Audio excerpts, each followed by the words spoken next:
está activo? Sí, profe, ya está grabando. Ok. Entonces, Brian, pues también en la lectura, volviendo a la pregunta sobre derechos humanos y derechos de la naturaleza, también existe la discusión frente a denominar o sujeto o objeto de derecho, ¿cierto? Y también existía allí una discusión frente al concepto de persona, ¿sí? Recuerden eso. Entonces, ¿a qué nos lleva también este análisis de esta lectura? Pues, como le digo, en el marco jurídico y lo que es la jurisprudencia en Colombia y a nivel mundial, entonces, si a usted como naturaleza se le otorga el derecho de usted exigir sus derechos, valga la redundancia, pues entonces usted tendría que también responder por las acciones que de pronto se puedan derivar de eso, ¿cierto? Por ejemplo, nosotros tenemos como humanos o como seres humanos, tenemos nosotros unos derechos y unos deberes. Esos deberes, al nosotros no acatarlos, pues estamos sometidos a unas sanciones. Entonces, en este caso también, allí en la lectura menciona. Y entonces, ¿quién responde por una inundación que haga el río? ¿Cierto? Entonces, en ese caso también se presenta ese análisis y esa discusión. En últimas, a lo que se llega es, como le digo, a la diferenciación de hablar de sujeto de derecho, que es la persona, y objeto de algunos de esos derechos, como son las cosas, ¿cierto? Entonces, sujeto de derecho que es a una persona, y esa persona entonces también la diferenciaban. Una persona que pueda valerse por sí misma o que está moviente, ¿cierto? Que pueda valerse por sí misma o que otros puedan en su nombre reclamar esos derechos, ¿sí? Entonces, como ven, ya les decía, todo depende de la interpretación que se haga a estas propuestas normativas, y entonces nos lleva a que en este caso, ¿sí? En el caso de nuestro país, el río Atrato que es un río sujeto de derechos, quienes asumieron la tutela, por decirlo así, o quienes asumieron, pues, asumieron la oportunidad de defender al río, ¿sí? Fueron comunidades indígenas.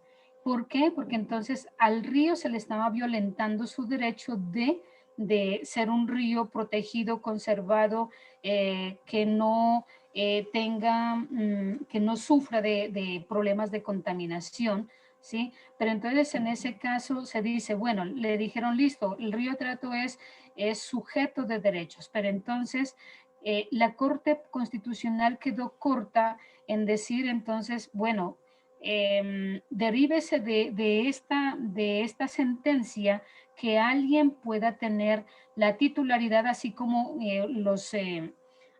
los menores de edad, ¿cierto? Los menores de edad son los padres, los tutelares, los responsables de, en este caso, velar por el cuidado, la protección, la sana convivencia dentro del hogar.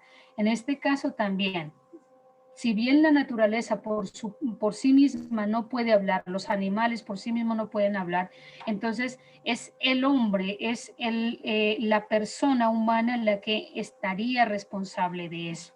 Pero allí también viene otra situación. En la normatividad anterior, ¿cierto? Antes de la Constitución Política de Colombia, se decía que usted puede tener una propiedad, ¿cierto? Y esa propiedad puede ser un terreno, usted puede disponer como usted quiera, ¿sí? Como usted lo desee. Incluso también tiene el derecho a esa propiedad de utilizarla, malgastarla, usted generar abusos, lo que sea, porque es suyo, ¿sí? A partir entonces de la ley de la Constitución Política de Colombia, se dice que la propiedad cumple dos funciones, una función ambiental y una función ecológica. ¿Qué quiere decir ello? ¿Sí? Que entonces se le quita a usted esa potestad frente a esa propiedad, porque también puede decir que esos animales son propios y usted puede hacer lo que quiera, ¿sí? Entonces, en ese caso, la normativa y las sentencias son claras y dicen, no, usted puede hacer uso de ese bien, de esas cosas, ¿sí? Pero sin abusar, sin generar daño, sin generar deterioro. Me explico. Como le digo, usted tiene un terreno y entonces usted va a realizar explotación minera, va a generar socavación en su predio. Entonces, amparado en que usted diga que es suyo, ¿va a hacer lo que quiera? No, no, porque la propiedad cumple, como le digo, dos funciones. Una función social, o sea, que en cualquier momento el Estado puede requerir de su predio para desarrollar, por ejemplo, obras de construcción de vías, obras de reubicación de población, y usted no puede oponerse. O lo otro es que cumple una función social. Si en ese predio, por ejemplo, son suelos agrícolas, entonces usted no puede destinarlo para otro ni degradarlo. Si en su predio nace un río o pasa por allí un río, usted no puede disponer de ese predio para hacer lo que quiera. ¿Sí? Entonces, en ese caso, allí en estas sentencias han sido muy claras. Si bien la naturaleza, como le digo, por sí sola no habla, ¿sí? Requiere de segundos y terceros que en su nombre puedan interponer cualquier acción de cumplimiento. Pero ya les decía, las sentencias se han quedado cortas. ¿Por qué? Porque aparte de declarar al río Atrato como sujeto de derecho, a la Amazonía, que es la sentencia que salió en el 2018, como sujeto de derecho, a los animales, sí, aquí ponía un caso del oso, el oso de anteojos, el oso chucho, ¿cierto? Entonces, en ese caso, como él no puede hablar, no es un ente hablante, ¿cierto? Entonces, segundas o terceras personas en su nombre pueden interponer. Pero entonces, al interponer, allí dice la corte o las sentencias, dice entonces,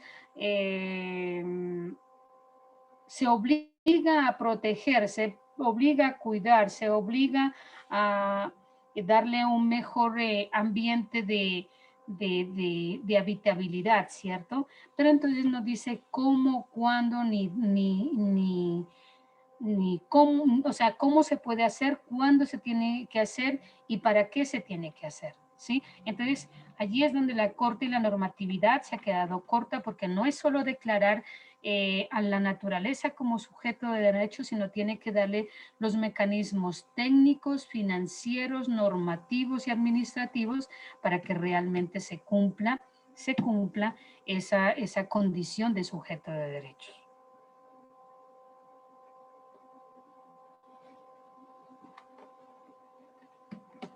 ¿Quién más?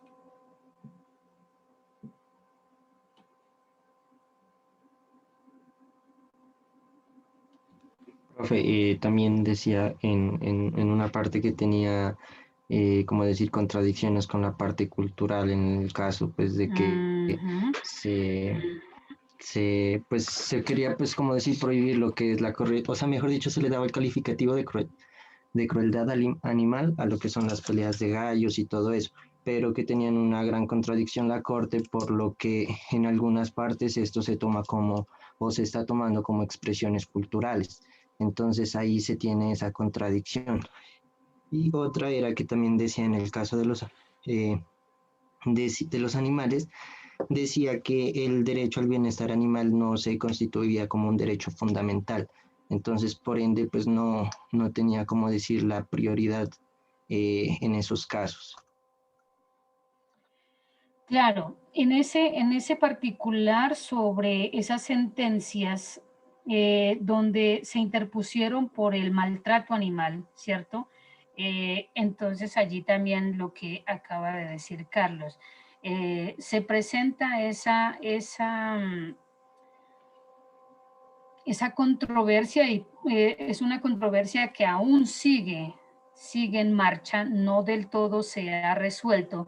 Recuerden en Bogotá, la alcaldesa de Bogotá está en contra de las corridas de toros, pero existe otra corriente política que entonces ya sea por ser contradictores políticamente de ellas o porque tienen una concepción diferente a lo que son las corridas de toros, pues se sigue en esa casa de, digamos, en esa pelea jurídica de quién tiene la razón.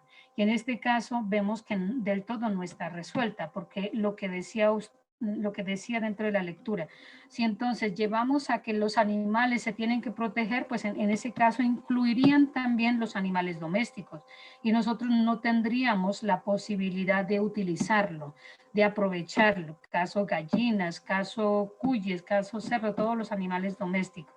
Tendríamos necesariamente que liberarlos, ¿cierto? Entonces, en ese caso, bueno, volvemos nuevamente. Estos animales los asumimos como objeto de algunos derechos y esos derechos beneficiando a quién. ¿Sí? Entonces, por eso aquí están, como dice Carlos, estas sentencias aún no están del todo resueltas porque hay quienes las corridas de toros, las corralejas, todo eso representan para ellos unas manifestaciones culturales, ¿cierto? Entonces, allí se está considerando el animal propio, ¿sí?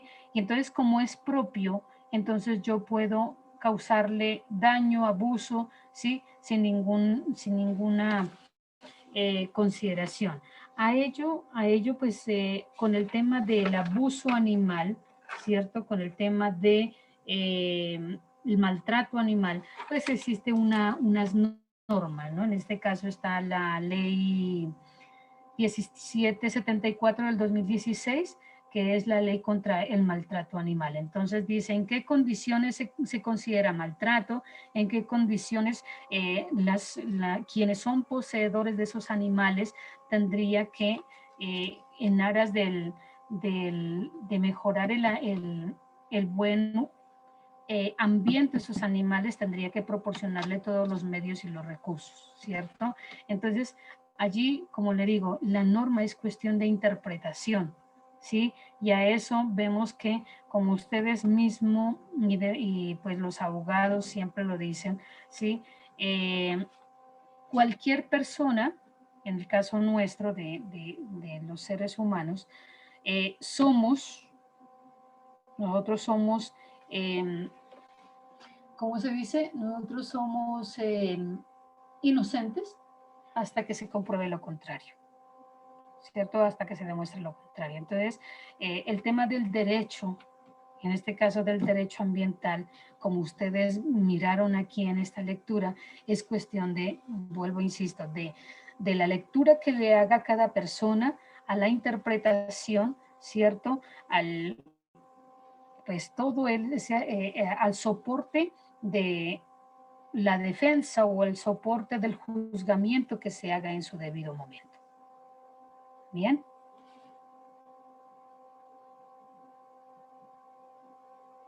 ¿Alguien más quiere intervenir?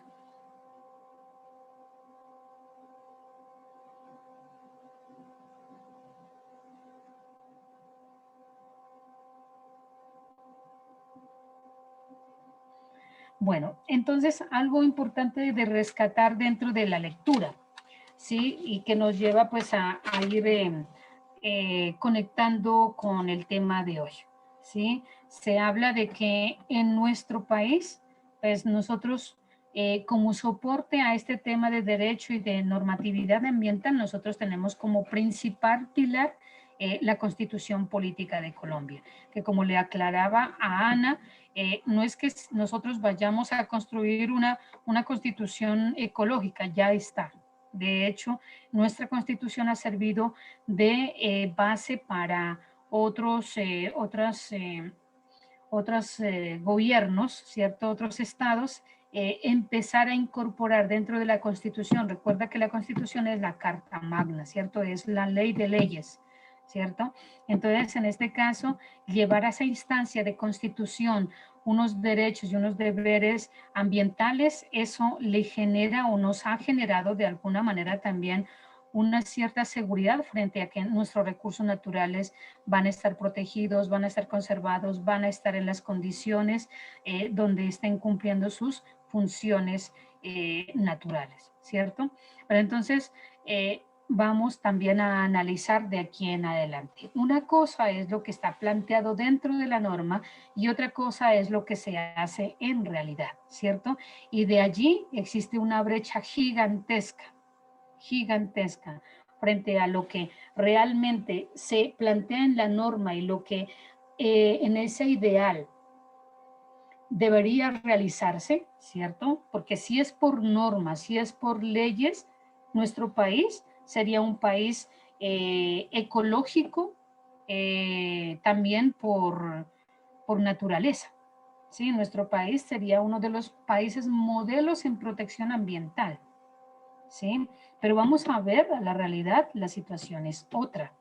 Y hoy en la mañana, de pronto los que pudieron haberse conectado a las noticias radiales, ya nuevamente se está retomando el tema de la fumigación aérea, ¿cierto? Y todo entonces, todo un movimiento social en contra, en favor, que se va a presentar de aquí en adelante, porque ya está autorizado. Sí, de aquí en adelante entonces no nos sorprendamos si viene un movimiento social en contra del glifosato, de la fumigación, viene toda una problemática social también al interior de las comunidades por el problema de la fumigación, ¿sí? Y hablaba el ministro del Interior, que él decía que era garante de todo lo que se va a hacer y que él está muy seguro y de que la nueva política de fumigación aérea no va a afectar ríos, no va a afectar comunidades, no va a afectar cultivos, no va a afectar ecosistemas estratégicos, ¿sí? Yo lo dejaría entre comillas de que él garantiza, ¿sí? Porque entonces las experiencias anteriores han demostrado que no es así. ¿Listo? Entonces, tenemos todo un acervo normativo, tenemos todo un andamiaje normativo en términos ambientales que nos permitiría a nosotros entrar como les digo, tener esa tranquilidad, pero en la realidad no. ¿Bien? Profe, Bueno, una pregunta. En Carlos. ese caso, como ciudadanía, ¿qué deberíamos o cómo deberíamos proceder ante esas políticas? O cuáles serían las estrategias legales que se pudieran eh, llegar? Carlos, en ese caso nosotros tendríamos que acudir a todas esas herramientas participativas, ¿sí? En este caso, nuestro país y nosotros también tenemos la posibilidad de velar por el cuidado y manejo de los recursos naturales. Entonces, los mecanismos de participación y de acción nos permite velar por ello. Entonces, esas acciones de cumplimiento, por ejemplo, caso un derecho de petición, caso una acción de tutela, son los mecanismos que nosotros podemos, bajo los cuales nos podemos amparar para entrar directamente a controvertir, ¿cierto? Y también a exigir que estos tipos de programas y este tipo de proyectos no se desarrollen de pronto en la forma como se van a desarrollar. Se dice que para el caso de la fumigación va a ser localizada, ¿sí? Que van a utilizar drones. En el caso de la costa pacífica, nosotros que hemos ingresado un poco más hacia esas zonas, si va un dron, créame que entra pero no sale, ¿cierto? Entonces, son varias situaciones que llevan a uno a decir, bueno, hasta dónde es seguro, hasta dónde es efectivo, hasta dónde pues no va a generar afectación. Y pues ya, las comunidades indígenas, los afro, las comunidades campesinas ya están empezando a organizarse para la movilidad. Entonces, como le comento, pues nos quedan las acciones de cumplimiento como una de las estrategias, y lo otro en el caso, por ejemplo, de muchas experiencias que hemos tenido en Colombia y en el departamento de Nariño, los movimientos, ¿cierto? Los movimientos, todas esas concentraciones de las comunidades, pues ha llevado también a que se suspenda, se pare, se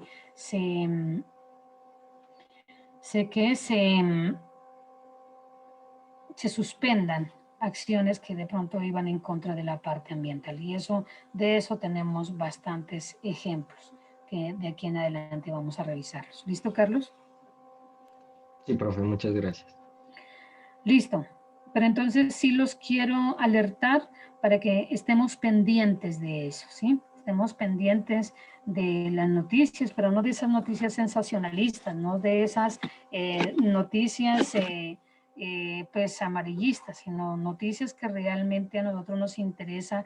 Y en esto de la parte ambiental, en la semana pasada, y eso todos los días salen noticias de la problemática ambiental, de la violación de los derechos, de la violación de la normatividad. Por ejemplo, en el caso del páramo de Santurbán, que es un páramo que ya fue declarado, fue delimitado como una estrella fluvial, ¿cierto? En este momento, es decir, la semana pasada, suspendieron la construcción de cabañas en la parte alta, ¿sí? Entonces, ¿dónde queda todas esas políticas que se crearon para proteger el páramo de Santurbán y otros páramos en nuestro país? ¿Sí? Entonces, lo que los invito es a informarse y ser analíticos y críticos frente a eso. Bueno, para hoy entonces la temática de hoy es hacer una reseña breve, ¿sí? Digo breve porque, pues bueno, les lo remitiré a documentos donde perfectamente pueden ampliar un poco más la información. Una reseña histórica de la normatividad ambiental en nuestro país. Y entonces les voy a compartir en este momento la presentación para que en la medida como vamos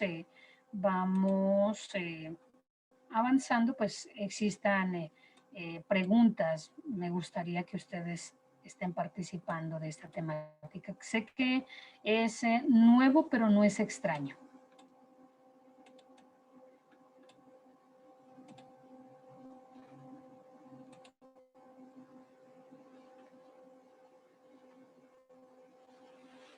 Bueno, ahí sí alcanzan a ver. No, profe, aún no.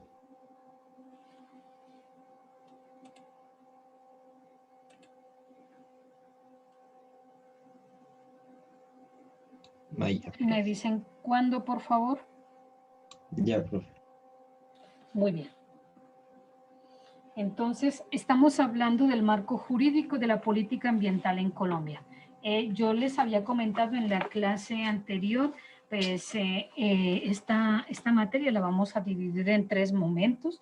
Ya les había dicho, vamos a avanzar hacia lo que es todo el marco de la política ambiental en nuestro país en un primer momento. En un segundo momento, todo el marco jurídico de lo que es la política territorial.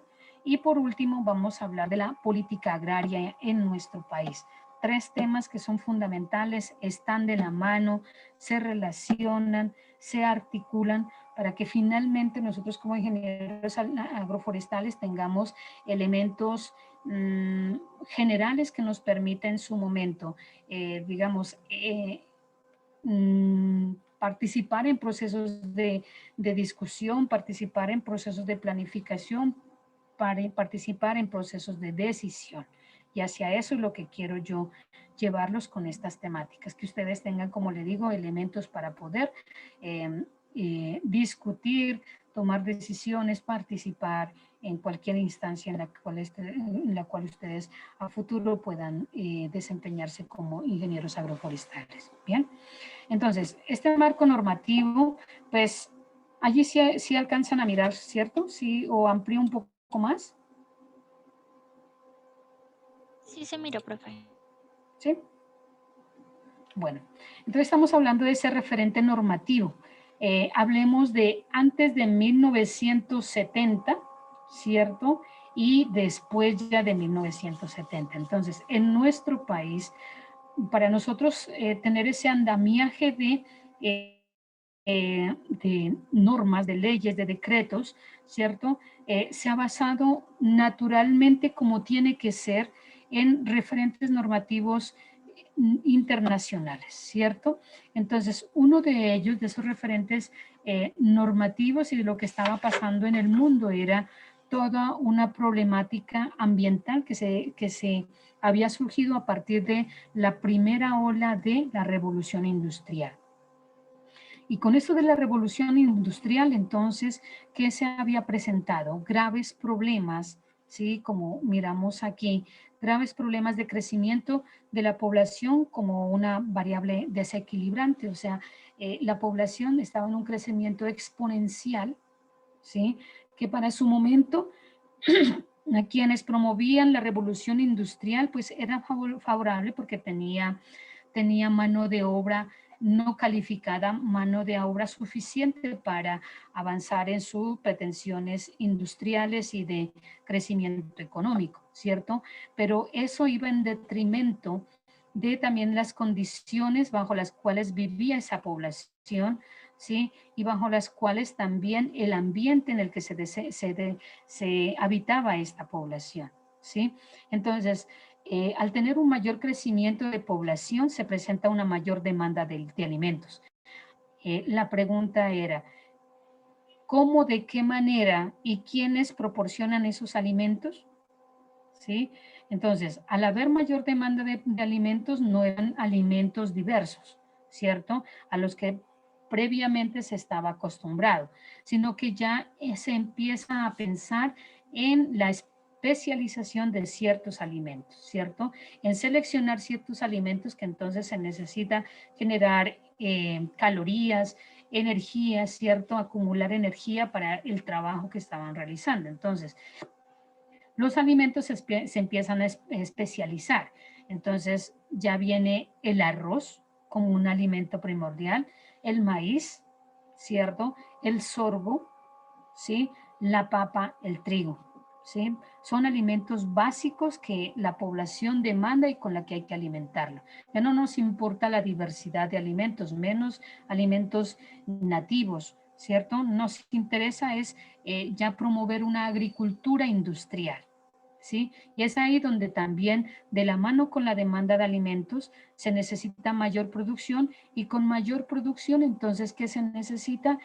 Empieza a promover la revolución verde, ¿cierto? Entonces, producción en áreas amplias, con tecnología de punta, con uso de insumos, ¿cierto? Que en su momento de pronto se les había hecho un estudio frente al impacto que generaba en los recursos naturales, pero finalmente eso no importaba, lo que importaba era producir, ¿sí? Con la demanda de alimentos, entonces viene el impulso de la agroindustria, como le digo, esa agroindustria que entonces se requiere que empiece a fortalecer a partir de ya, no solo se queda en la producción de la materia prima, sino en la transformación, ¿sí? Entonces, viéndolo desde el desarrollo, uno lo vería importante que se haya impulsado la agroindustria, pero pues no iba como de la mano con políticas también ambientales que disminuya la contaminación, disminuya el impacto sobre los recursos naturales. Entonces, al yo demandar mayores alimentos, al promover la agroindustria, ¿qué necesito yo? Amplias áreas para la producción agropecuaria, ¿sí?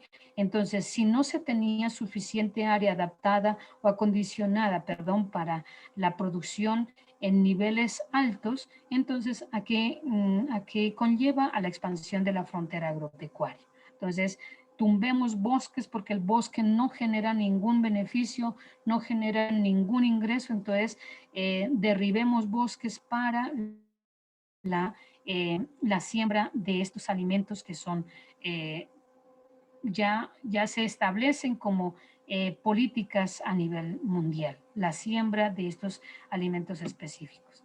Y con todo ello, entonces, ¿en qué redunda? En daños a los recursos naturales, ¿cierto? Entonces viene contaminación, la desequilibrio por la deforestación, viene la sobreexplotación de esos recursos, en el caso del suelo, ¿cierto? En su momento todavía, digamos, era fértil, pero en la medida como ha ido pasando el tiempo o iba pasando el tiempo, entonces se iban degradando estos recursos, ¿cierto? Entonces, con todo ese análisis que estaba pasando en ese momento, viene ya todos unos movimientos ambientales, ecológicos a pensar y a presionar a los estados, ¿cierto? A los gobiernos, que entonces se empiece a analizar la situación ambiental mundial, ¿sí? Porque entonces se está emitiendo mayor CO2, se está contaminando los ríos, hay ríos que ya se estaban agotando totalmente, ya se habían seco, ¿sí? Entonces, con eso, estos movimientos ecológicos y ambientales, como le digo, presionan a los países para que se entre a discutir sobre esta problemática, ¿sí? Y es allí entonces cuando ya uno de los primeras respuestas que se da a ese llamado, ¿sí? Es el encuentro de un grupo de presidentes que habla sobre este tema ambiental. Y a ese encuentro se le llama el Club de Roma, ¿cierto? En el Club de Roma, entonces, se lleva dos temas a discusión. Lo primero es, bueno, en esta época de los 70 necesitamos promover el desarrollo, ¿sí? Promover el desarrollo, pero también está otro tema que es la sostenibilidad, ¿sí? La sostenibilidad de los recursos naturales. Entonces, dos temas de discusión que se llevan a ese Club de Roma, y entonces dice, bueno, ¿qué hacemos? ¿O sacrificamos la economía o sacrificamos los recursos naturales? ¿Ustedes qué creen que de esa discusión salió?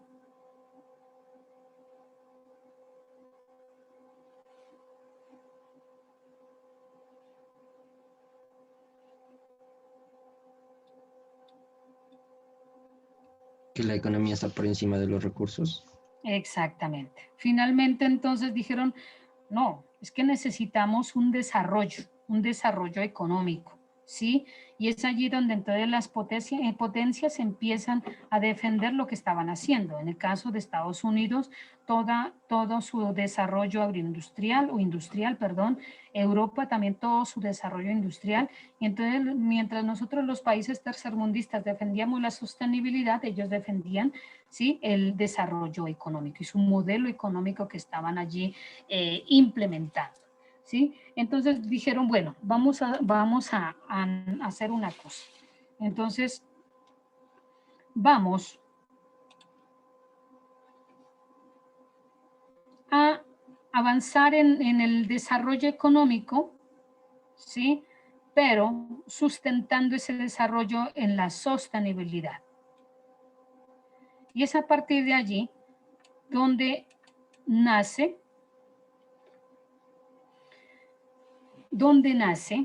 ¿sí?, el famoso concepto de desarrollo sostenible, ¿sí? Entonces, en este Club de Roma, tres elementos que entonces se plantean, ¿sí? Lo uno es los límites del crecimiento. Bueno, la población no puede crecer de manera exponencial. Tenemos que controlar ese límite de crecimiento poblacional. Y entonces vienen todas unas políticas de planificación familiar. A partir de allí viene esa política de planificación familiar. Ahora, la segunda pretensión es desarrollarnos, ¿cierto?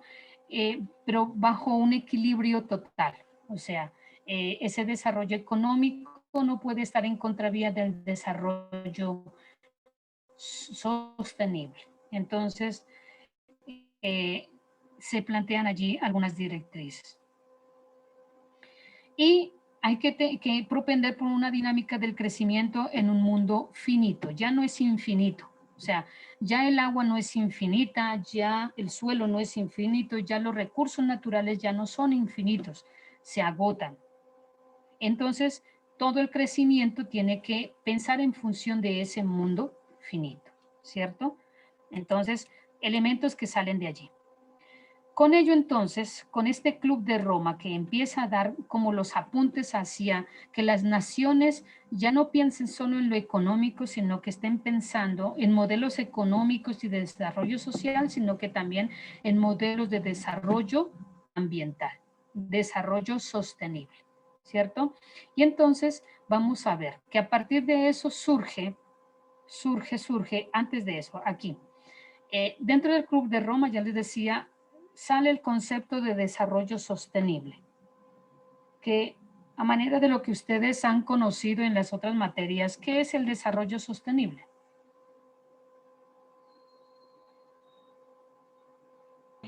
Ese es el sostenimiento a lo largo del tiempo sin pérdidas de los recursos. Claro, ¿cierto? Por desarrollo sostenible, ellos lo conceptúan como aquel desarrollo en el cual las generaciones presentes utilizan los recursos naturales que van a necesitar sin detrimento de las generaciones futuras, ¿sí? Sin comprometer la cantidad y la calidad de los recursos naturales de las generaciones futuras. La pregunta es, frente a ese desarrollo, a ese concepto, me pregunto en el caso de ustedes, pese a que nosotros ya tenemos limitantes en recursos.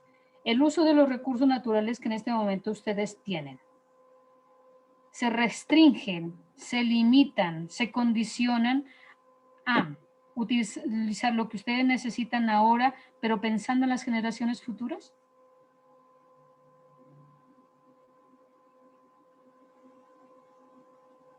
¿Qué dicen ustedes? Pues la verdad, profe, es un poco lo que se mira y lo que se piensa hacia las generaciones futuras, todo como que se lo piensa hacia la actualidad y el poder vivir ahora. Exactamente, es el poder aprovechar ahora porque pues yo que voy a pensar en los demás, uno. Ahora, el futuro para algunos dirá es incierto, entonces yo que voy a estar pensando en los demás. Puede ser que yo no tenga hijos, crea que yo no voy a tener hijos, entonces, ¿qué generaciones futuras? ¿Cierto? Entonces, frente a ello, se consideró perdón, un concepto que era bastante ambiguo, ¿sí? Bastante ambiguo, porque entonces ni en ese momento ni ahora estamos pensando en nosotros controlar nuestro uso, ¿cierto? Controlar el uso de los recursos naturales para satisfacer solo lo que necesitamos, pero en las generaciones futuras. En este momento no lo estamos haciendo, ¿cierto? Peor antes, ¿sí? Si bien nosotros hemos recibido un poco de formación, cierto, de capacitación, pero seguimos y creo que en la misma actitud, ¿sí? Entonces con ello se dejan planteados elementos importantes, por ejemplo, lo de límite de crecimiento, el equilibrio total, el crecimiento en un mundo finito, son ideales, pero que en realidad no se cumplieron. Y eso lo vamos a ver de aquí en adelante, ¿sí? Entonces, ahora sí, después de los 70, ya Con eso entonces, como se analiza la crisis ambiental en la que se presenta el mundo, entonces se ve la necesidad de periódicamente estarse reuniendo estos países para discutir frente a ese devenir ambiental, frente a qué está pasando con el medio ambiente y el desarrollo, ¿sí? Entonces, a esos encuentros se les denomina las famosas cumbres, ¿sí? La cumbre, entonces, una de las cumbres pioneras y que da pie al resto de cumbres es la cumbre de Estocolmo en 1972, ¿sí? Entonces, en esa cumbre, pues allí salieron muchos elementos importantes para la protección de los recursos naturales, ¿cierto? De cada país. Y era obligación de cada país, o sea, digamos, se deja alineamientos, se dejan planteadas unas líneas de acción que cada país tiene que empezarla a acoger, incluir dentro de lo que es sus constituciones, dentro de lo que son sus normas, dentro de lo que son sus políticas, ¿sí? Y entonces Colombia no podía desapartarse de esas pretensiones, de esos lineamientos que se han dado en esas cumbres. Por eso parte de nuestra legislación también está amparada en, en estas políticas que se definieron en estas cumbres. Bien, entonces, por ejemplo, está la cumbre de Estocolmo, ¿cierto? Está la cumbre de...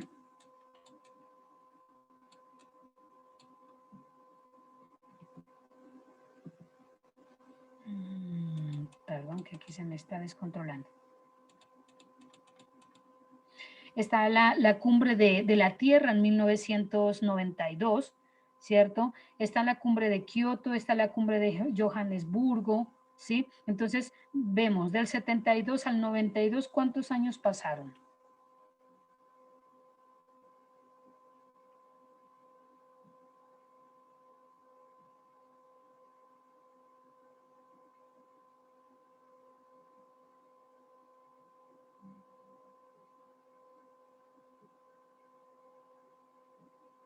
Jóvenes.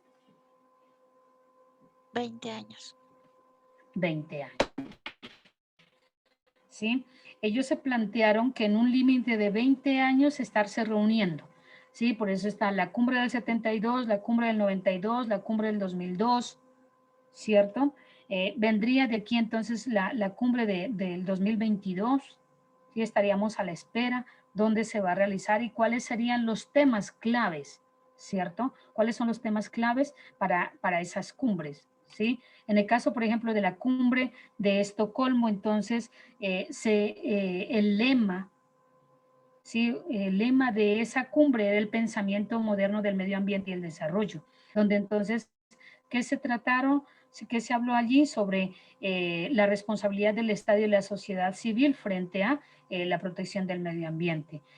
Se habla que para la protección del medio ambiente tienen que generarse procesos de educación ambiental. Mire, que desde 1972 se está hablando de políticas de educación ambiental, ¿sí?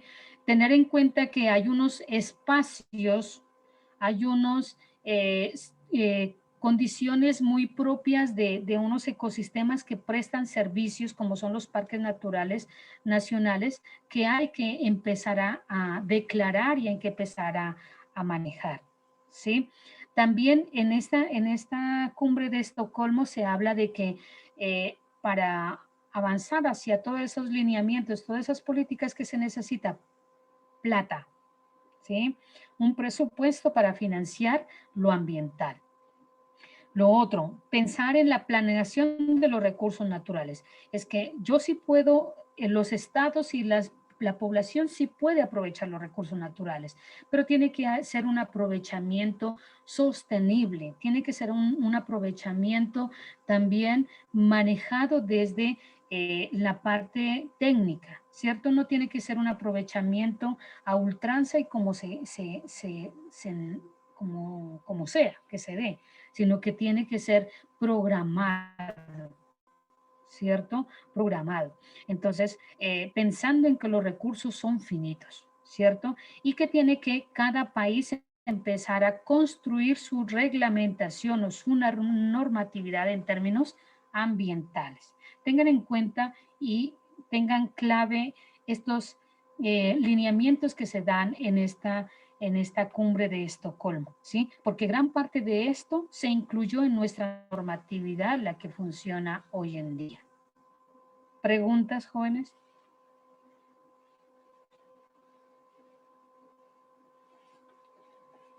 Profe, Sí, señora.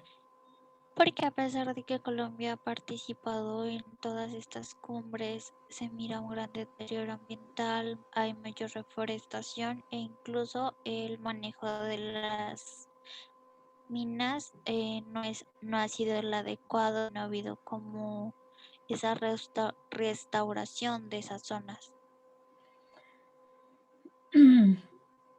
Pues bueno, buena pregunta y una pregunta que no se la puedo resolver y se la puedo decir en este momento, sino que en la medida como vamos a ir avanzando en la temática, vamos a ir y frente, digamos, como a estudios de caso, vamos a ir resolviendo ello, ¿cierto? Porque si no, nos detendríamos aquí viendo cuáles han sido los motivos, ¿cierto? A que ha llevado que la norma nosotros, y piense desde, cada uno piense desde la parte personal, de qué manera ha incumplido la norma, ¿cierto? Las normas y perfectamente nosotros podríamos ser sancionados, castigados, y la norma es clara, ya sea por acción, o sea, porque nosotros mismos actuamos, o por omisión, nosotros podríamos ser sancionados o castigados. Usted no puede ampararse y decir, ah, es que yo no conocía. Por ser un ciudadano colombiano está en la obligación de saber sobre la normatividad que a usted lo rige en términos ambientales, económicos, sociales, de toda índole, ¿cierto? Entonces, ustedes y cada uno de nosotros, pues esas cárceles estarían llenas, estarían a tiborrar de toda la gente que hemos incumplido la normatividad ambiental. Entonces, vayamos respondiendo desde nuestros propios actos y ahí nos vamos a dar cuenta. ¿Listo? Ahora sí, viene la siguiente cumbre, que es la de Río, y esa se dio en Brasil, se dio en Río de Janeiro, ¿sí? Esta cumbre se la denominó la Cumbre de la Tierra. Entonces, en 1992 fueron 5 temas los que llevó a que se discutiera en este espacio. Primero, se habló de una Agenda 21, una agenda general que se plantee para plantear cuáles serían las políticas que lleven a la protección de los recursos naturales, pero también a la protección de las comunidades tribales, las comunidades nativas que en algún momento ejercen la función de protección de esos recursos naturales. ¿Sí? Se habló sobre declaración de principios relativos a los bosques. En este caso, en la declaración en la Cumbre de Río, se habla de que los bosques brindan bienes y servicios ambientales. No son cualquier bien nomás, no prestan cualquier servicio, sino se constituyen en un patrimonio para algunos países. Y algunos países tienen que propender por esa conservación, ¿cierto? En la Cumbre de la Tierra también se inicia a hablar sobre cambio climático, ¿sí? Si bien en la de Estocolmo ya se había hablado sobre todos los problemas de emisión de gases efecto invernadero, ¿cierto? Pero aquí entonces ya se pretende constituir en políticas claras sobre cambio climático. Y algo importante aquí, en este caso, en esta Cumbre de la Tierra se habla sobre los convenios de biodiversidad biológica. Entonces se dice que cada país no solo tiene que propender por proteger su biodiversidad, su diversidad ecológica dentro de cada país, sino que tiene que también propender por el cuidado de la biodiversidad a nivel mundial. O sea, crear políticas para el tráfico ilegal de flora y fauna, ¿cierto? Entonces, los famosos CITES, que son los convenios para evitar el tráfico de flora y fauna, empieza a construirse como un lineamiento que conlleve a la protección de la biodiversidad biológica, ¿sí? Además, si bien ya se había avanzado en la investigación en este convenio sobre biodiversidad, también se da elementos claves para cómo utilizar esa biodiversidad con fines científicos, con fines de alimentación, ¿cierto? Entonces, este convenio también es importante. Y se habla de la Declaración del Medio Ambiente como un, digamos, como un prólogo que se expide como, digamos, como de estricto cumplimiento, esta Declaración del Medio Ambiente. ¿Listo?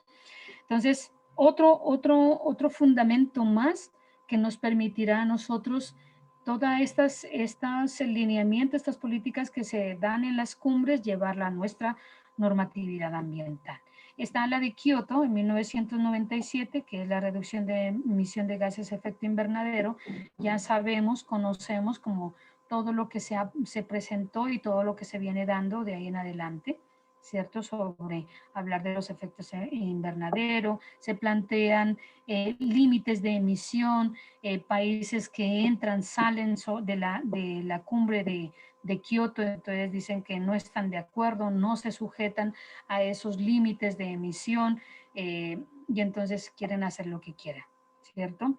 Viene la siguiente cumbre, que es la de Johannesburgo, ¿sí? Que es ahí donde otra vez se vuelve a hablar sobre desarrollo sostenible, ¿cierto? Pero ya enfocado, ya no desde lo económico, sino netamente desde lo ambiental, y entonces viene ahí la disyuntiva también, o es desarrollo sostenible, o hablamos de desarrollo sostenible, o hablamos de desarrollo sustentable. ¿Sí? Entonces, con todos estos elementos, con todos estos soportes, ya llegamos a nuestra política ambiental en nuestro país, ¿sí?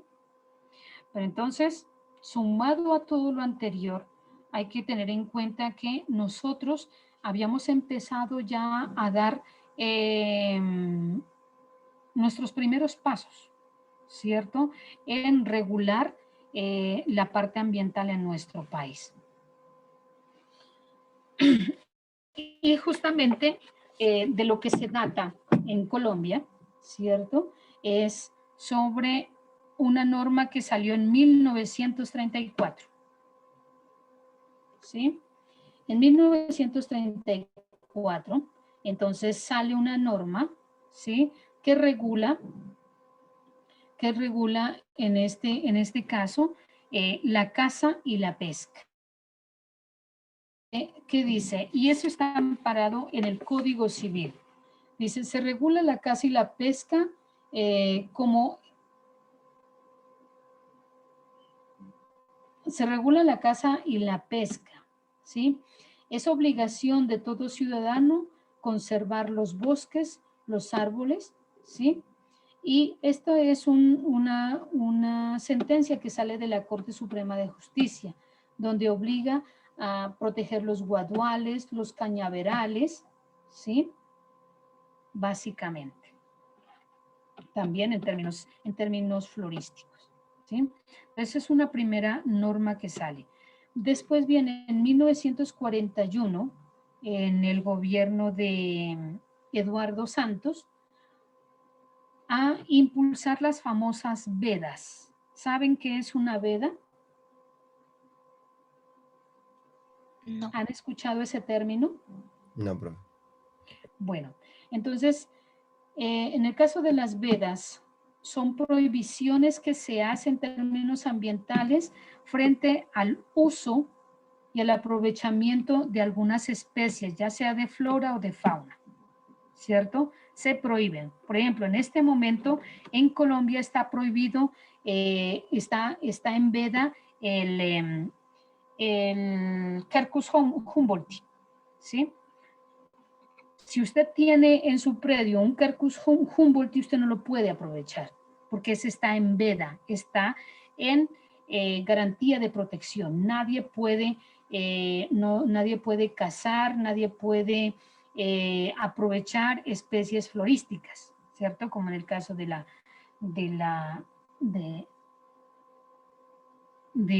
el oso de anteojos, ¿cierto? El oso de anteojos es una especie en veda. Nadie la puede aprovechar con fines, digamos, de recreación, ni de consumo, ni para su bienestar personal. Por ejemplo, que hipotéticamente lo puedan tener como una mascota. Nadie lo puede tener, ¿cierto? Entonces, ahí a partir de 1941 se impulsa o se promueven las vedas para la caza de aves, de animales de pelo, ¿cierto? En el caso de las aves están los colibríes, en el caso de animales de pelo, pues desde allí empieza a hablarse de el oso de antojos como un animal que no se lo puede utilizar. Pero, ¿cierto? Se excluyeron de allí, de esa veda, los tigres, chigüiros, armadillos, caimanes y babillas, ¿sí? Y también en veda estaban los animales, los pájaros pequeños, en el caso de los colibríes, ¿sí? Se prohíbe que se destruyan los nidos y se prohíbe el uso de caucheras para su caza, ¿sí? Entonces, desde 1941. En 1954 se creó la CBC. Es la primera corporación en Colombia, corporación autónoma en Colombia, que se crea con fines de constituir una entidad que vele por la protección de los recursos naturales. Es la Corporación Autónoma del Valle del Cauca, ¿cierto? Entonces, ¿cuál es su principal función de la CBC? Entonces tiene que generar concientización sobre la problemática ambiental, ¿cierto? Tiene que proteger las cuencas, tiene que proteger, ejercer autoridad, mejor dicho, o concretamente ejercer autoridad sobre la protección de los recursos naturales en el Valle del Cauca, ¿sí? Otro hito importante en la legislación, la legislación ambiental en Colombia es en 1959. En 1959, ¿sí? A partir de la expedición de la Ley Segunda, se crean o se constituyen reservas forestales, las famosas reservas forestales en Colombia, ¿sí? O sea, todo el país y vamos a consultar sobre ello.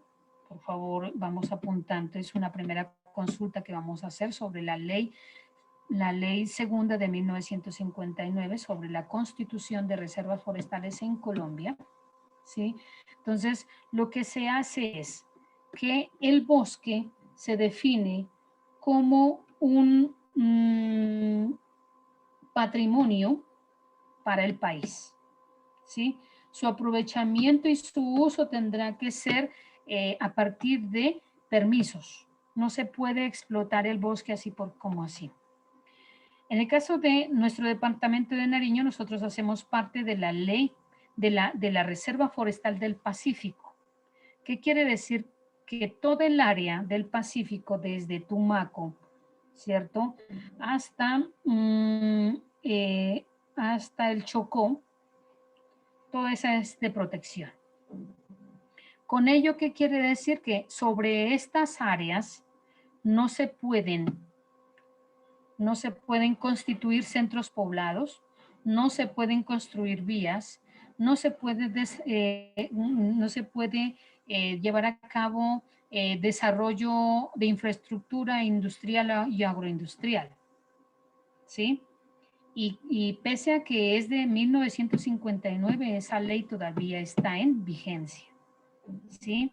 Por eso, cuando vayamos a ver lo de ordenamiento territorial para poder invertir en estos, por ejemplo, en Tumaco, en el Charco, en todos los 10 municipios de la costa, toca sacar permiso, ¿cierto? Y tiene que llevarse a un proceso que se llama de sustracción para poder invertir en estos centros urbanos y en estos centros poblados. Lo contrario no se puede hacer, ¿sí? Después de 1959, en 1968, ¿sí?, se crea el INDERENA, que es el instituto para, perdón, que se crea en este caso el INDERENA, que es el Instituto de Protección y Manejo de los Recursos Naturales en nuestro país, ¿sí?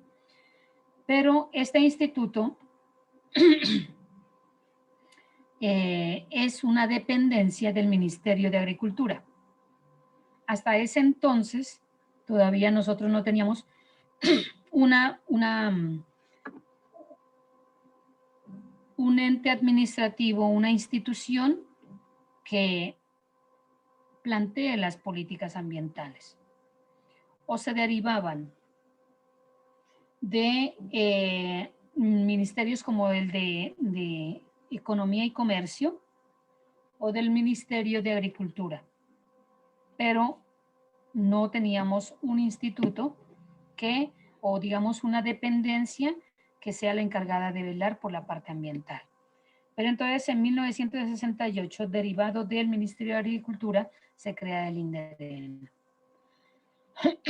Pues el INDERENA empieza ya a plantear algunas políticas a favor de la parte ambiental, ¿cierto? Y quienes son, de pronto, no sé si ustedes tengan sus padres que han trabajado en la parte ambiental, algunos son provenientes de INDERENA, algunos funcionarios que están ahorita en las corporaciones, en los ministerios. Entonces, ellos eran de la política de que, bueno, se presentó una deforestación, vamos a reforestar con especies que en ese momento se tenían conocimiento que eran, digamos, tenían su favorabilidad en términos de uso para leña, uso para madera. Como herencia del INDERENA, y mala herencia del INDERENA, nos dejó la reforestación con especies de pino, de ciprés, de eucalipto en los páramos.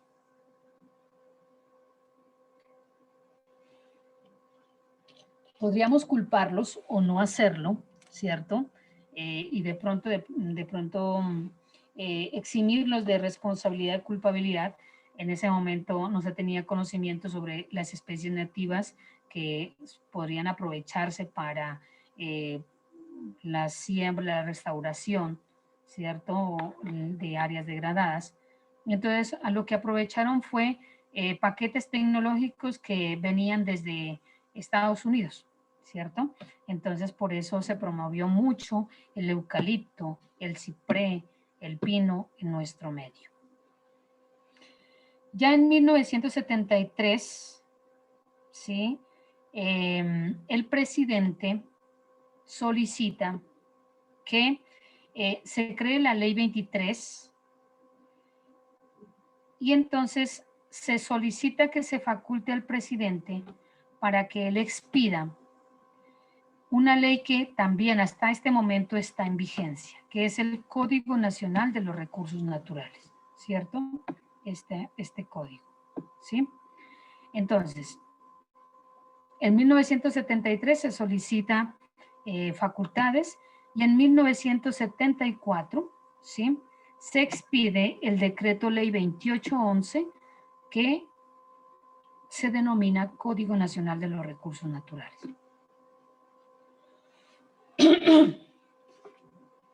El Código Nacional de los Recursos Naturales, Renovables y de Protección del Medio Ambiente, así se llama. Entonces,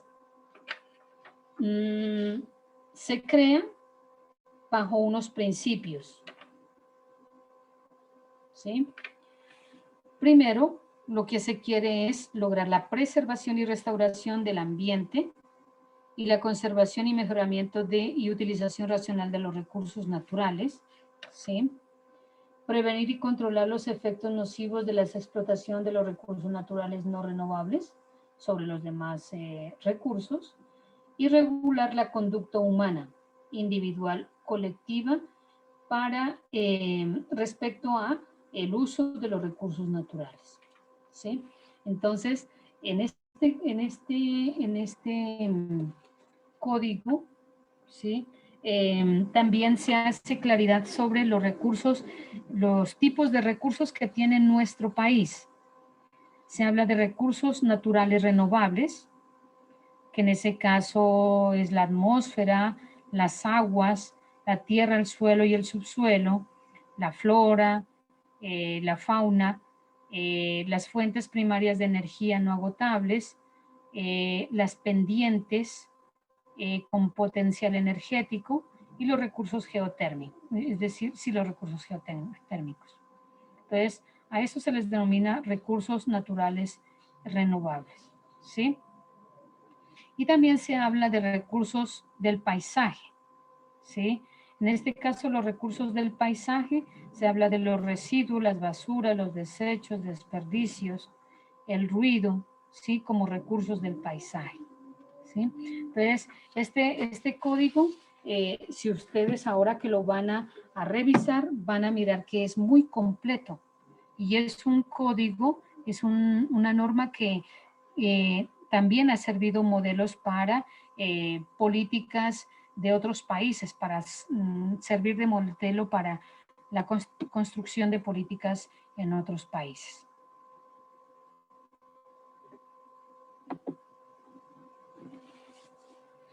Entonces, para este caso del Código Nacional de los Recursos Naturales, ya les decía, los principales principios son el criterio de equidad en la utilización de los recursos naturales, o sea, allí todos tenemos la posibilidad de utilizar esos recursos naturales. Hay que regular la conducta humana, individual o colectiva, lo que les decía, y hay que prevenir y controlar los efectos nocivos de la explotación de los recursos naturales. Clave aquí e importante y que está todavía en vigencia. ¿Cómo puedo yo usar los recursos naturales? ¿Cierto? A partir de los permisos de aprovechamiento. Entonces, si yo voy a explotar un bosque, tengo que sacar un permiso de aprovechamiento. Si yo voy a utilizar una minería, una mina, tengo que solicitar el permiso de aprovechamiento, ¿cierto? Ahora, si yo voy a vertir aguas, tengo que sacar un permiso de aprovechamiento, ¿sí?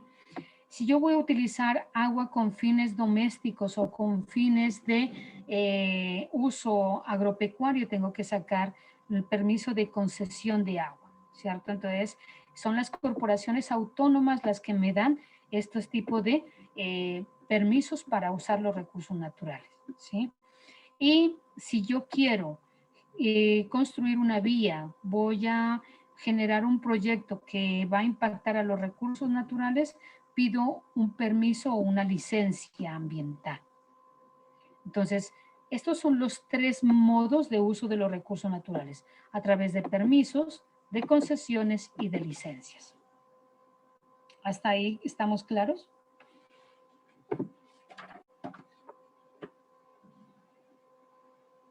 ¿Preguntas?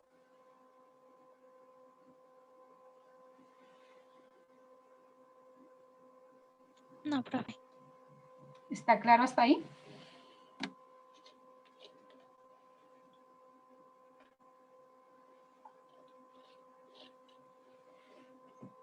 Bien, entonces, ahora sí, son tres componentes claves del código, ¿no?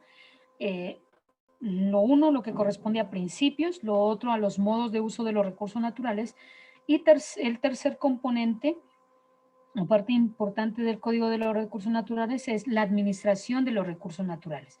¿En manos de quién está la administración? No ya el uso, sino la administración de los recursos naturales. O sea, ¿quién puede ejercer control sobre esos recursos naturales? Y en este caso, entonces, se dice que son las corporaciones autónomas regionales, las corporaciones de desarrollo sostenible, los municipios, ¿cierto? Y también los entes, los territorios colectivos, llámese territorios indígenas o consejos comunitarios, los que ejercen la administración de esos recursos naturales. O sea, en este caso se constituye o se crea una institución, unas instituciones que van a velar por esa administración de los recursos naturales. Que en el caso de Nariño, ¿quién sería la que administra los recursos naturales? Corpo Nariño. Corpo Nariño, perfecto. Corpo Nariño. Corpo Nariño es la encargada de administrar dichos recursos, ¿cierto? Y a ellos tenemos que a Corpo Nariño ir a solicitar estos permisos para el uso de los recursos naturales, ya sea un permiso de aprovechamiento, de concesiones o de licencias. Bueno, de allí llegamos a la Constitución Política de Colombia de 1991, ¿sí? Aunque previamente a 1991, ¿sí? En 1979 se creó el Código Sanitario, ¿sí? Si bien el decreto 2811 de 1979 es el Código de los Recursos Naturales, había necesidad de crear un código sanitario que vele ¿por qué tendría que velar ese código sanitario?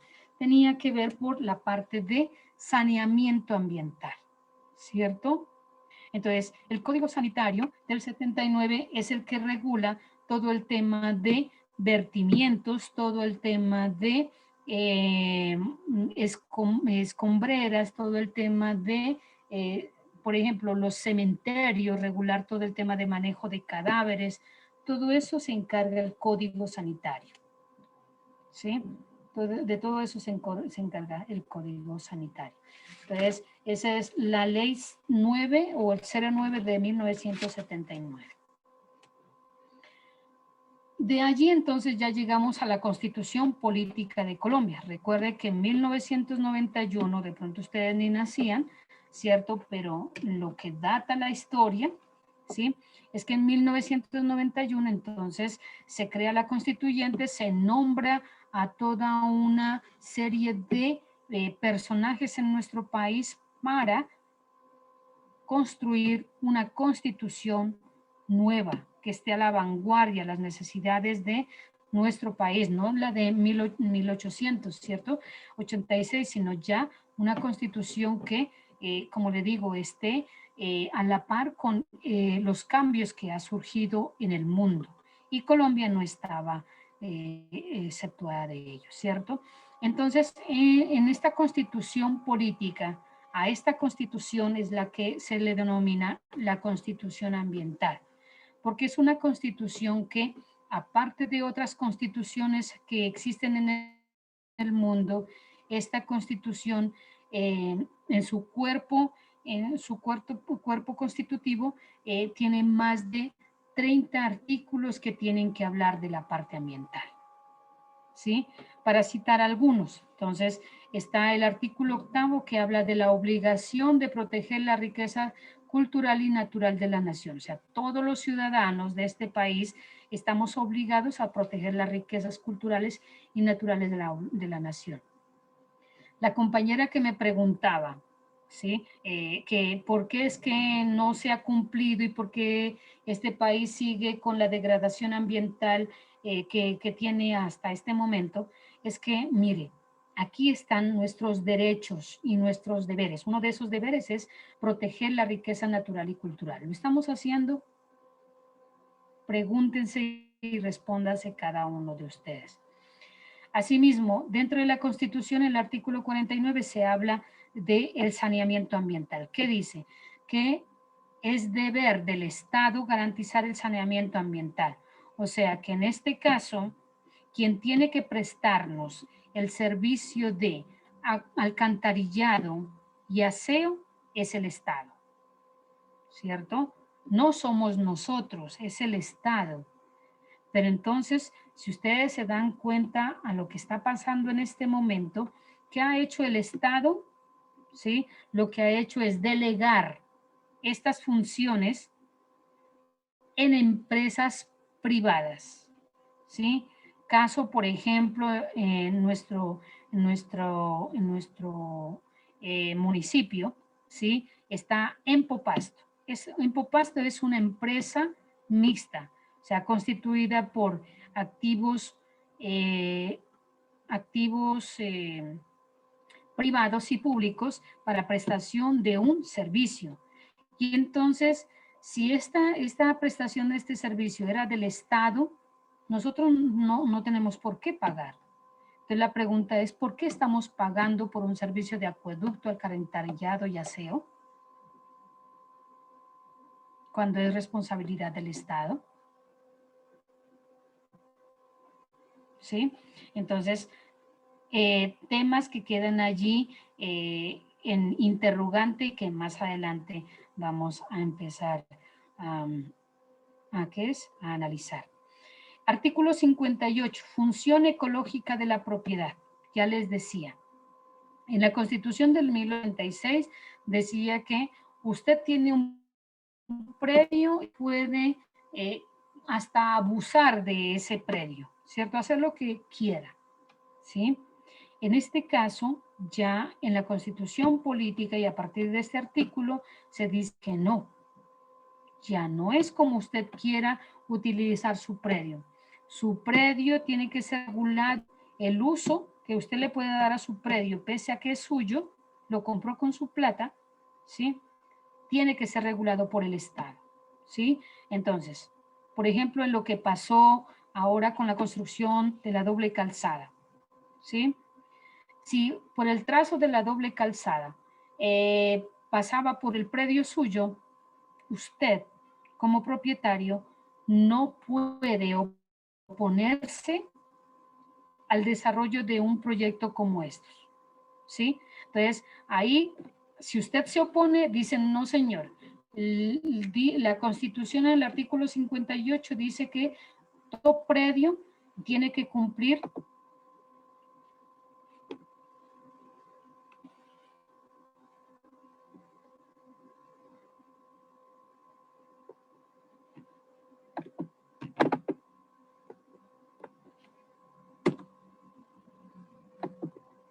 jóvenes. Sí, profe, se le está escuchando. ¿Sí me escuchan? Sí, profe. Bueno, acá se me fue. Entonces, en ese caso, si usted se opone, dice, no, qué pena con usted, pero en la Constitución dice que su predio debe de cumplir la función social y el paso de una vía es una función social. Por tanto, usted no puede oponerse. ¿Sí? Usted no puede oponerse. Ya les decía, si en su predio nace un arroyo y ese arroyo una comunidad lo necesita, usted no puede oponerse. ¿Sí? Usted no puede decir, no, qué pena con ustedes, pero yo no les puedo dar permiso de aprovechar el agua.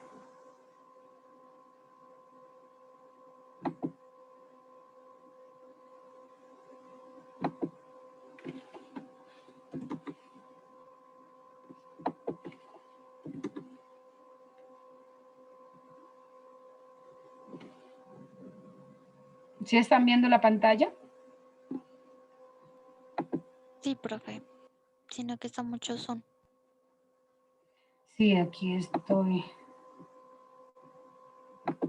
Y ahora se disminuyó.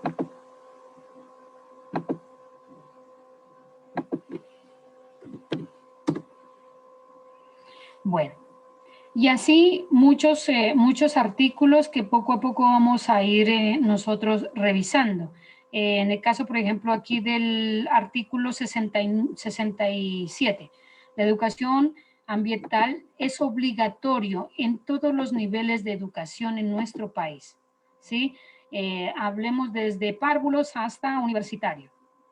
La educación ambiental tiene que implementarse en todos los instituciones de educación y en todos los niveles, ¿sí? Un artículo que ha sido bastante controversial, hay muchas tutelas, es el artículo 79, derecho a un ambiente sano y participación en las decisiones ambientales, ¿sí?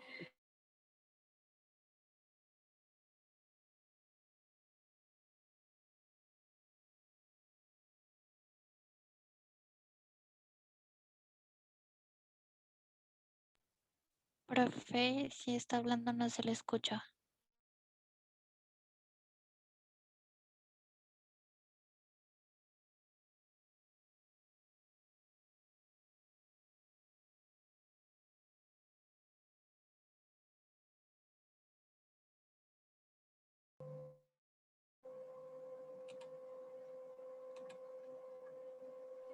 Tranquila.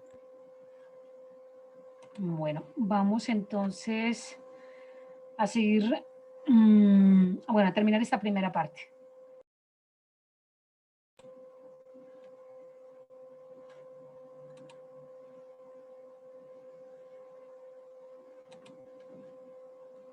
Entonces les decía, llegamos a la Constitución Política de Colombia y es allí entonces donde gran parte de lo que se trajo de las cumbres, se trajo de esos encuentros mundiales para hablar sobre la parte ambiental, dio pie para que en eso se analizara la conveniencia o no de lo que se estaba planteando allí y efectivamente pues permitió que que parte de esos lineamientos, esas políticas, esas directrices que se dieron en las cumbres se vayan, ¿sí? ¿Usted está compartiendo pantalla, profe? No estoy compartiendo pantalla.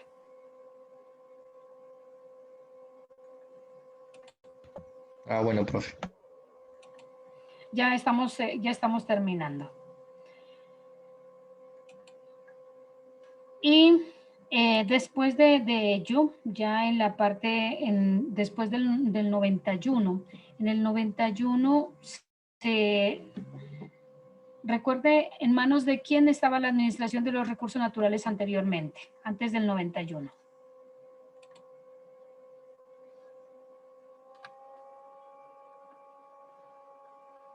Del Ministerio de Agricultura por parte de una...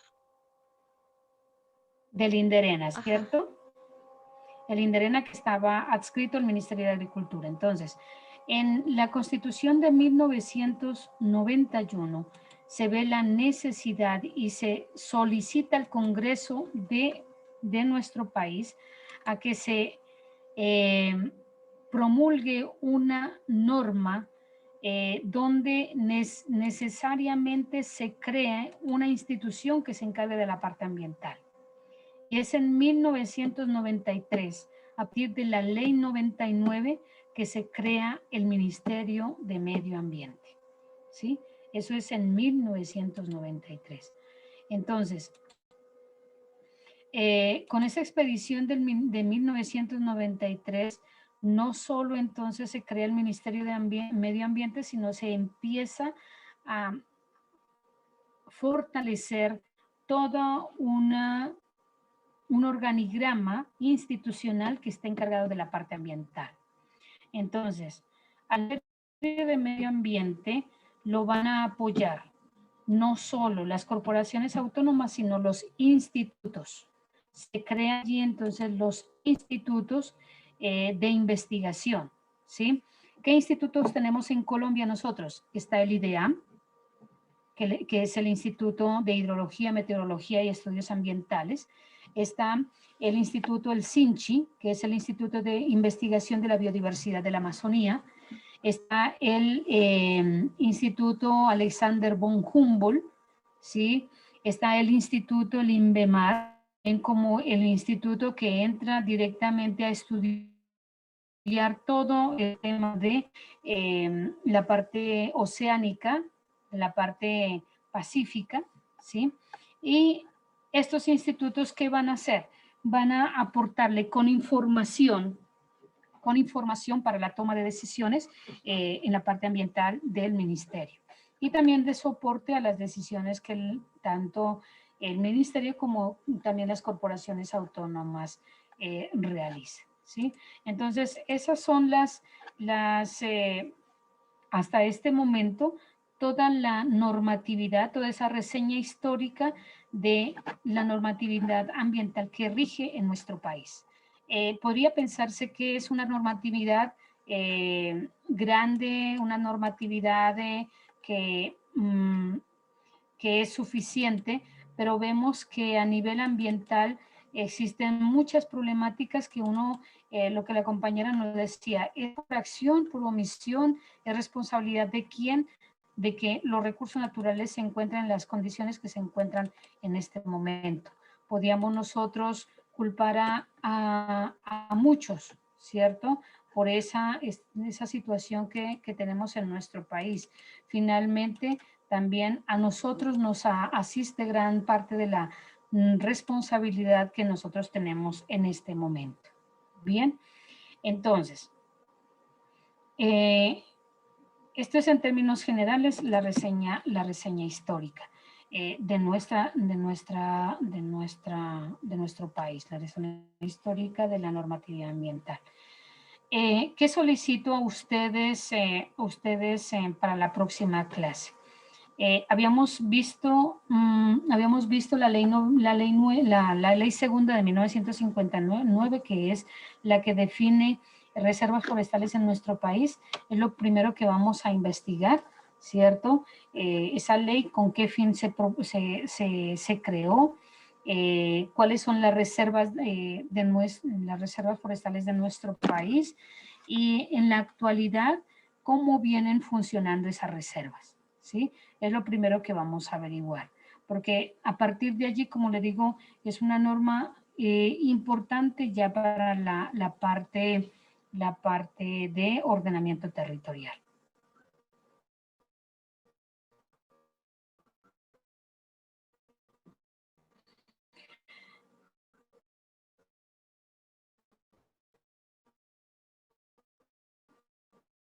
Profe, disculpe, ¿será que puede repetir?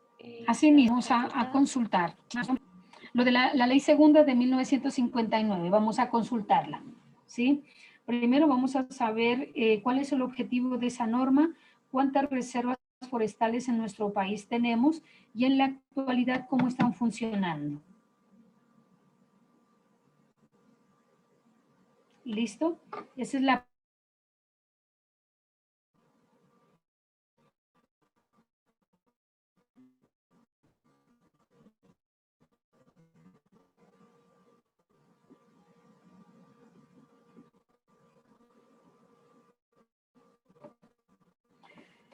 segunda, pero vamos a leer la ley 99 en lo que corresponde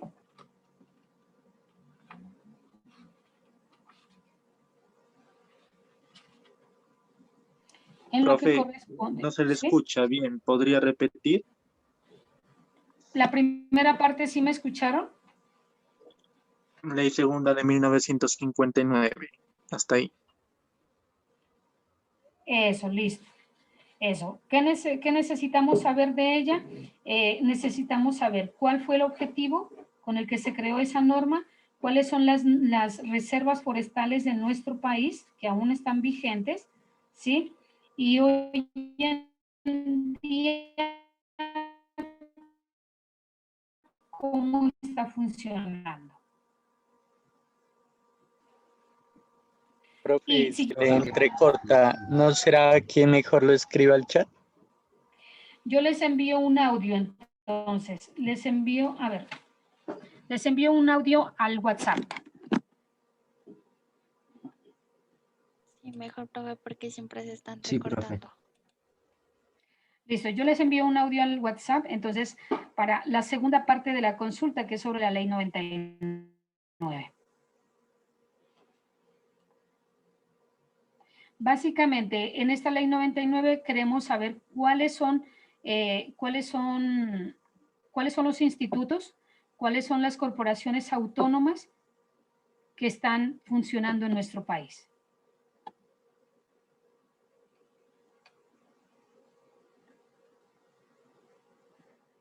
¿Listo? Y esta primera parte de la clase, esta diapositiva se las voy a compartir para que ustedes tengan un referente para las evaluaciones. Bueno.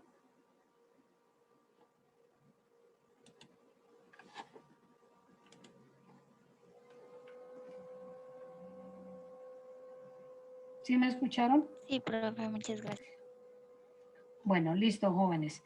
Entonces, esto es todo por hoy, la clase de hoy. Pues hemos abordado lo que nos interesaba, el tema de la reseña histórica de la normatividad ambiental en Colombia. Entonces, con lo que ustedes van a consultar nos va a dar pie para seguir ahondando un poco más frente a esta temática, al mundo normativo que tenemos en nuestro país. Bueno.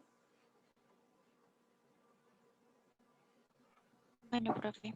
Listo, jóvenes, entonces termina la clase. Muchas gracias por su atención. Feliz tarde para todos. Gracias, Muchas profe. gracias.